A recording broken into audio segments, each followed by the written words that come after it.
नमस्कार बंधुरा पिंकिर विश्व यूट्यूब चैनेले आपनादेर सबाइके स्वागत। केमन आछेन आपनारा? डे 5 हलो आमादेर काश्मीरे कालके।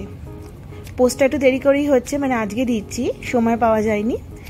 আমরা গেছিলাম লোকাল সাইট সিনে। আগে ডে 3ও করেছি আর ডে 5ও করলাম, আরও কয়েকটা বাকি ছিল। আর কিছু কাশ্মীরি ডিশেসও ট্রাই করেছি, সেগুলো আমি আমার এই ব্লগে নিয়ে আসলাম। আপনারা অবশ্যই কিন্তু দেখবেন পুরো ভিডিওটা স্কিপ না করে। প্রথমেই গেলাম আমরা দরগা। এটা হচ্ছে হজরতবল দরগা।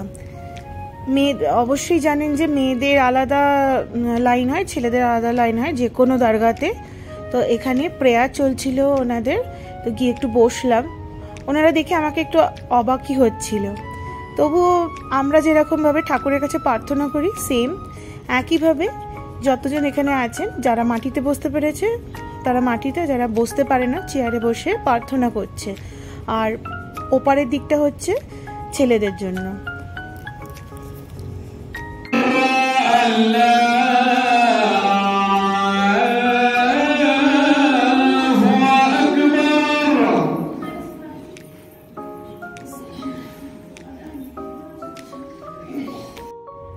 যেটা লক্ষ্য করলাম এনারাও কিন্তু প্রচন্ড ধর্মপরায়ণ হয়। এই হচ্ছে এই দরগা থেকে পুরো ভিউটা দেখা যাচ্ছে, হজরতবল দরগা। তো বেরিয়ে এলাম, এখানে প্রচুর পায়রাকে খাওয়াচ্ছে, কেউ চাল, কেউ গমের দানা এসব দিচ্ছে। অ্যাকচুয়ালি ডে 5 আমাদের যাওয়ার কথা ছিল ইউশনমার্গ, ওটা কিন্তু সেম অ্যাজ দুধপাথারির মতো। আর প্রচণ্ড টায়ার্ড ছিলাম, বাচ্চারাও খুব টায়ার্ড ছিল, সেই জন্য আমাদের ওই প্ল্যানটা স্কিপ করলাম। তো ড্রাইভার বললেন যে আরও কয়েকটা জায়গা আছে যেগুলো ট্যুরিস্ট হয়তো খুব একটা বেশি যায় না, আপনারা সেই জায়গাগুলো দেখে নিন আজকে। তো তারপরেই আমরা দরগা থেকে বেরিয়ে গেলাম বাদাম ভেড়। এখানে আখরোট আর আলমন্ডের গাছে পুরো ভর্তি, কিন্তু সিজন নেই বলে এখন ওখানে বাদাম অত গাছে ধরেনি, মানে নেই বলতে গেলে। তবে একজন ভদ্রলোকের সঙ্গে ওখানকারই লোক পরিচয় হয়েছিল, উনি আমাদেরকে দেখে একটু ছেলেমেয়েরা ইন্টারেস্ট ছিল যে বাদাম পেরে পেরে খাবো, তো কিছু বাদাম ঢিল দিয়ে পেরে পেরে দিয়েছে ওদেরকে আলমন্ডের। ওই ভদ্রলোক বলছিলেন সিজনের সময় নাকি এত বাদাম থাকে, যদিও এটা গভর্নমেন্টের, তবুও অনেকে পাবলিকরা যারা আসে তারা নেয়। এখন যে বাদামগুলো যেটুকু পারে সেগুলো নেয়, সেগুলো দিয়ে আবার চাটনি বানায় নাকি। তো বলছিল যে আপনারা একবার জুন মাসের দিকে চলে আসুন, এই সময় আপনারা প্রচুর পাবেন। আর যেহেতু মুঘল শালিমার গার্ডেন ওগুলোই বেশি লোকে দেখে, এই জায়গাটা অতটাও বেশি লোকের গুরুত্ব পায়নি, মানে 3-4 বছর হলো হয়েছে এই জায়গাটা। ইনি সেই ভদ্রলোক যিনি আমাদের প্রচুর বাদাম পেড়ে দিয়েছিলেন।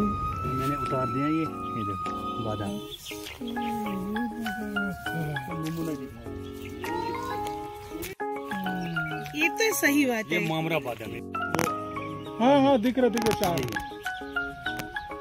ये पीछे जाओ ये है ना मेरे।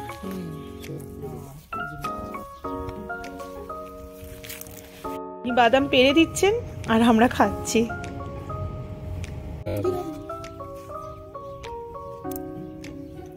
पूरा वॉलनट जैसा होता है, वॉलनट उसका तो आउटर शेल इतना हार्ड। सबसे अच्छा यही है, पिस्ता का भी एक ही है, ये मामरा बादाम है। सबसे अच्छा ये देखो, सबसे अच्छा है। এখান থেকে বেরিয়ে আমরা গেলাম হচ্ছে হারি পর্বত, এটা ফোর্ট। এখানে ওপরে রয়েছে কালী টেম্পল, এখানে রয়েছে এই ফোর্টের ওপর গুরুদ্বার, মসজিদ, তারপরে কালী মন্দির। প্রায় 300 থেকে 350 সিঁড়ি ওপরে গেলে এই পুরো ফোর্টটাকে আপনারা কভার করতে পারবেন।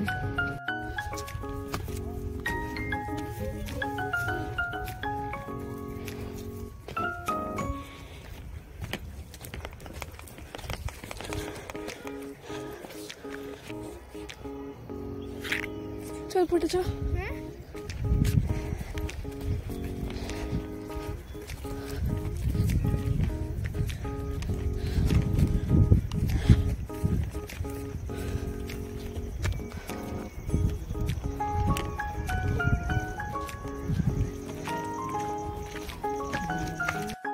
সব চলতে চলতে হাঁপিয়ে গেছে।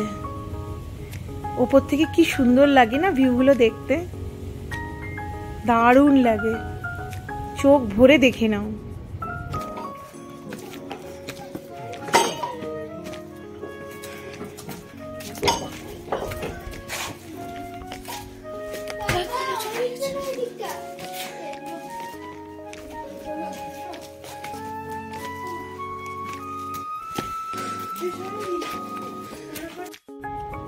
এইবারে ফাইনালি পৌঁছানো গেল কালী টেম্পেলে।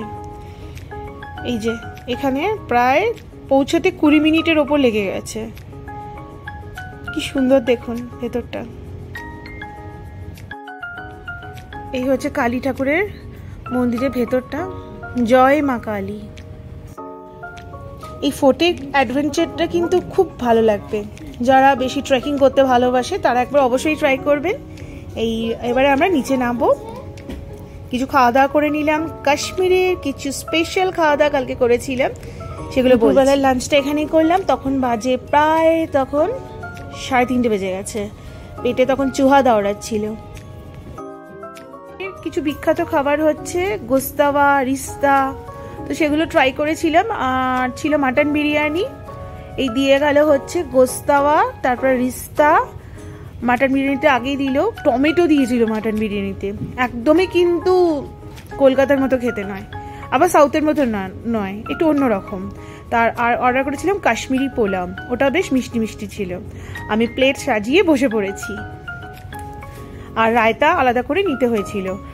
আর এরা বিরিয়ানির সাথে চাটনি দেয়। চাটনিটা কিন্তু অসাধারণ বানিয়েছিল। আমি জিজ্ঞাসা করলাম কিভাবে, বললো মূলো দিয়ে, দই দিয়ে, কাঁচা লঙ্কা দিয়ে পেস্ট করে বানিয়েছে। বোঝাই যাচ্ছিল না। খাওয়া দাওয়া করে নিলাম, নিয়ে আমরা ব্যাক টু হোটেল। যদি চ্যানেলটা ভালো লাগে বন্ধুরা একটা সাবস্ক্রাইব করবেন আমার আগামী ব্লগটা দেখার জন্য। সবাই ভালো থাকবেন। এখনকার মতন চলুন, টাটা।